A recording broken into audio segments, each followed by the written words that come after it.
Hi everyone, this is an independent contemporary dance scene in Britain video. It's a context video, so the three key areas that we are going to look at are understanding what dance genres and style are, characteristic features of the independent contemporary dance scene in Britain, and we're going to look at how the scene has developed. We're just going to do a quick overview of that, particularly looking at pre-2000 as well. So as I said, this is quite contextual. Part 1, understanding dance genres and style. This is a great diagram illustrating dance through time and location. You can really see how different genres have impacted others and how they have developed over time. So I'd advise you to pause the video and have a look so that you can really get a key understanding of dance as a whole. A dance genre is a broad classification of a dance type. So for example, ballet, modern dance, jazz dance. So let's just look at modern dance in particular, because obviously this is what the area of study is all about. It's a form of theatrical dancing which began in the early 20th century, originally in opposition to the formality of ballet. But as this dance form has developed, this distinction has become less evident, and the term modern has in some cases been replaced with other labels such as contemporary.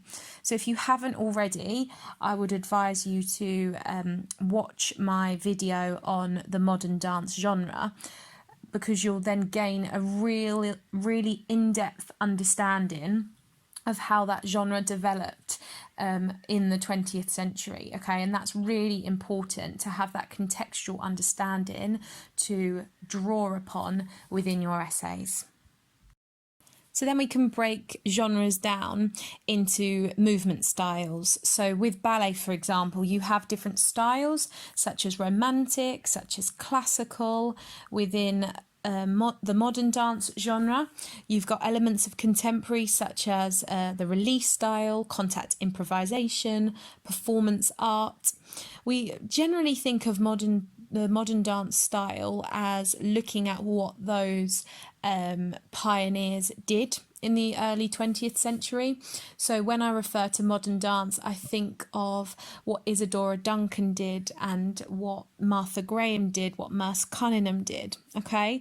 And within the jazz genre, you have things like modern jazz, street jazz, lyrical jazz, okay? So hopefully you can see the difference between genre and style.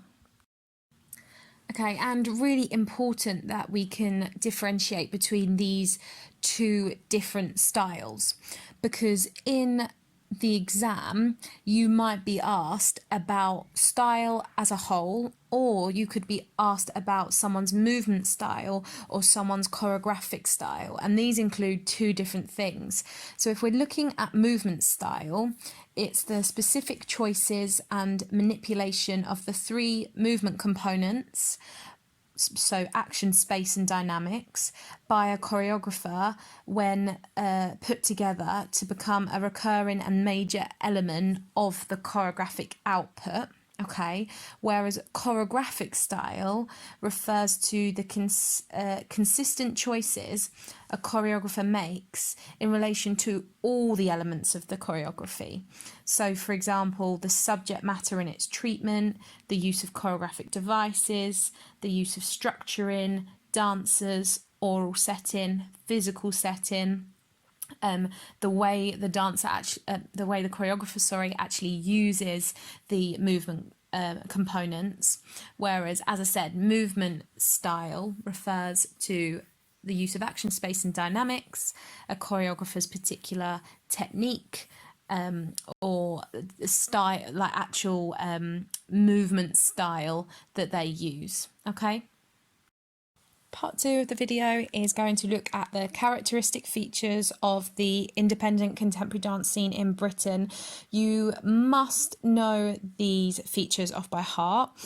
it's really, really important, and it's ultimately the most important thing that you can pick out these features when you're looking at different practitioners' works. So what I always advise people to do is to create a fun, maybe gestural phrase to remember this, to create an acronym, to create a rap, whatever's going to work for you. But it's important that you memorize the following slide.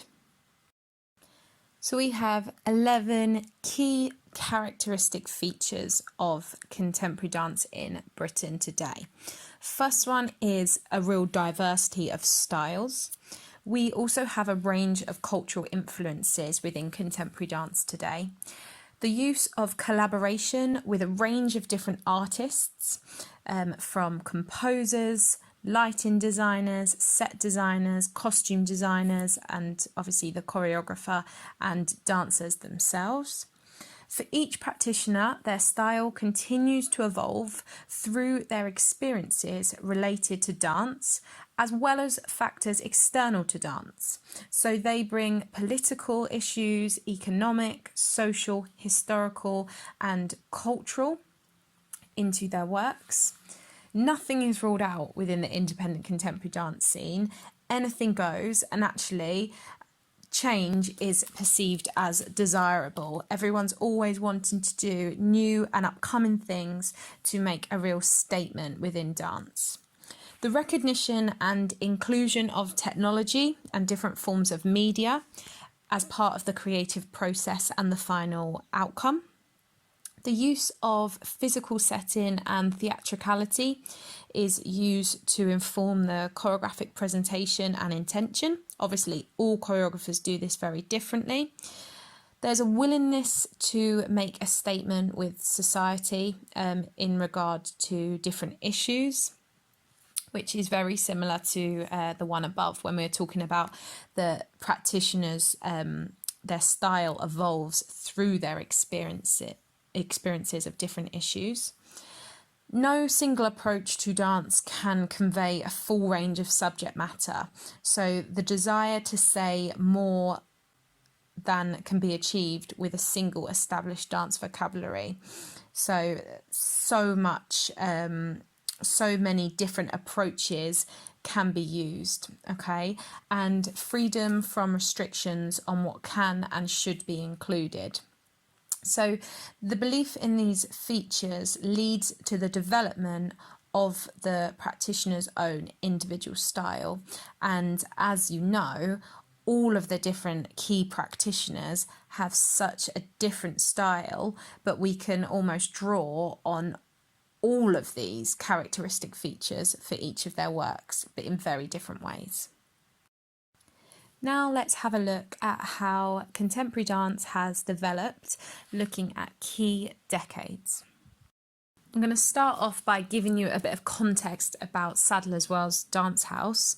This is a quote from Alistair Spalding, who is the artistic director and has been since 2004.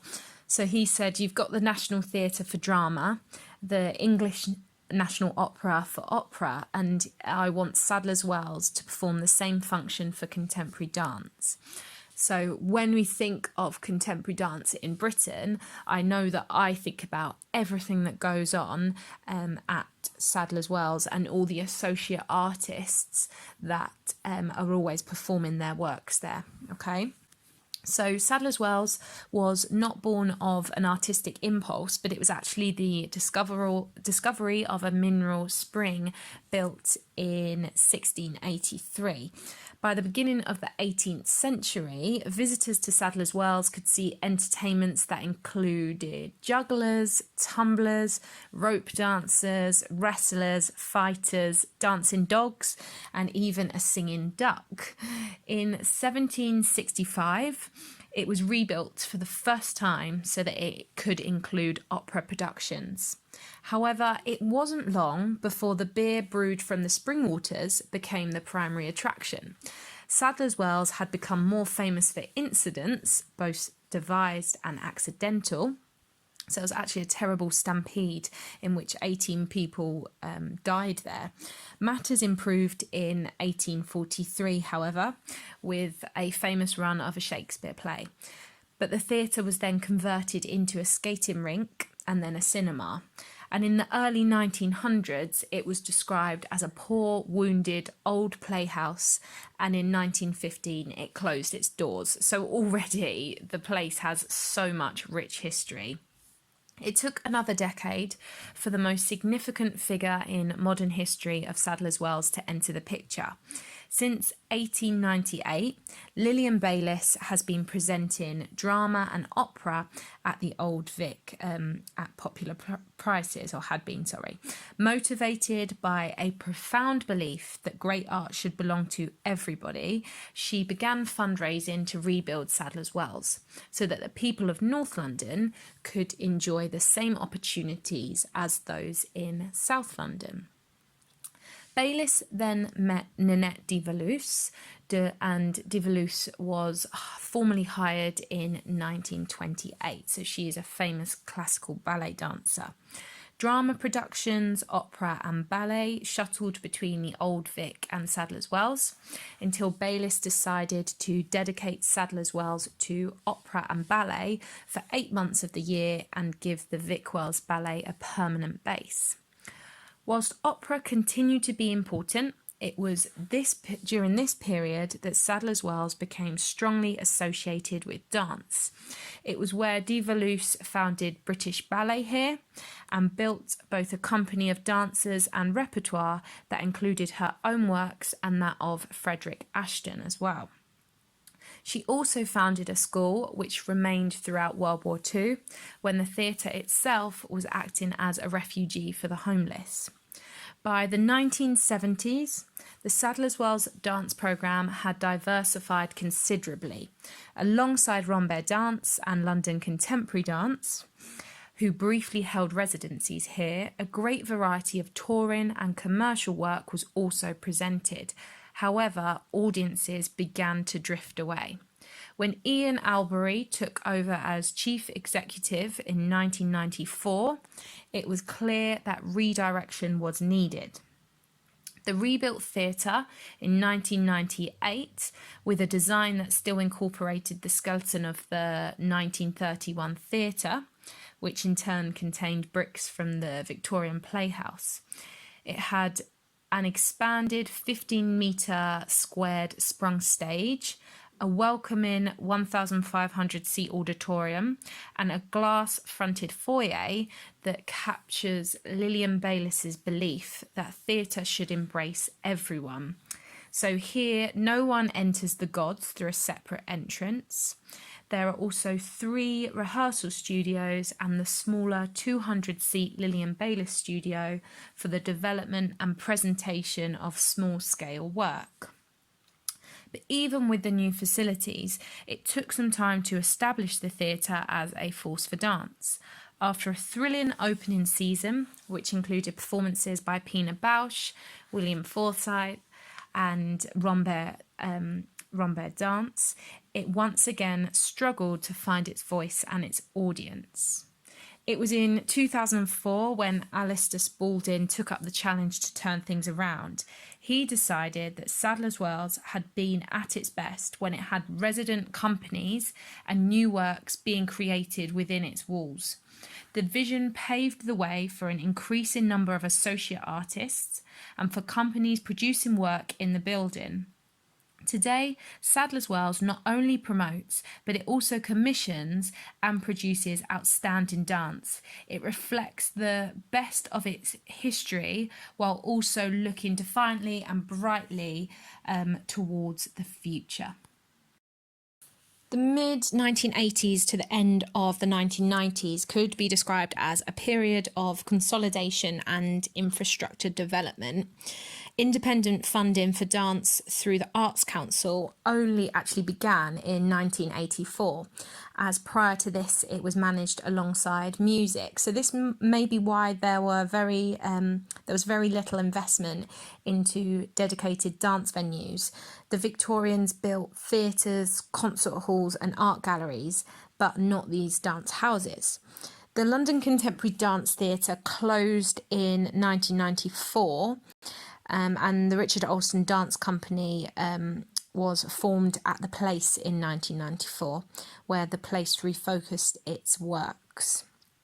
And supported by, during this sort of time period, supported by artists at the Place and Dance Umbrella, new choreographers started to emerge and showcase their work because they were given the platform in this time period. And further growth of choreographer-led companies, including the Shabana Jayasingh Dance Company, were started. Okay, so this 1980s, 1990s was a real time where, the growth of the choreographer-led company started to come about. So from 2000 onwards, there was a real maturity and widening impact and reach within the independent contemporary dance scene in Britain. A few key things that happened in 2000 was that Akram Khan launched his company. The Royal Opera House also opened as well, so that's a bit of context of other sort of art platforms at this time. In 2002, the Arts Council of England and the 10 regional arts boards merged together. So this meant that there was less bureaucracy and like all throughout England, the different arts boards were working together, and they wanted to tackle barriers to stop people from not being involved in the arts. So grants became available for dance companies. And it was all about diversity, working with different people, sort of international development, and real, as I said, working with younger people and engaging people everywhere. And the Arts Council was actually founded in 1946, following the Second World War, and it was set out to increase opportunity for all people. So just to recap about a real key thing that happened in 2004 that I earlier spoke about with Sadler's Wells and Alistair Spalding, transforming it into a contemporary dance house. So in this moment, he had 5 associate artists: Matthew Bourne, Akram Khan, Sidi Labi Chikawi, the Ballet Boys, Wayne McGregor and Jonesy D. And 2 commissions were also announced, one being a collaboration between Sidi Labi Chikawi, Khan, Anthony Gormley and Nitin Soini, which was 0 Degrees, which happened in 2005.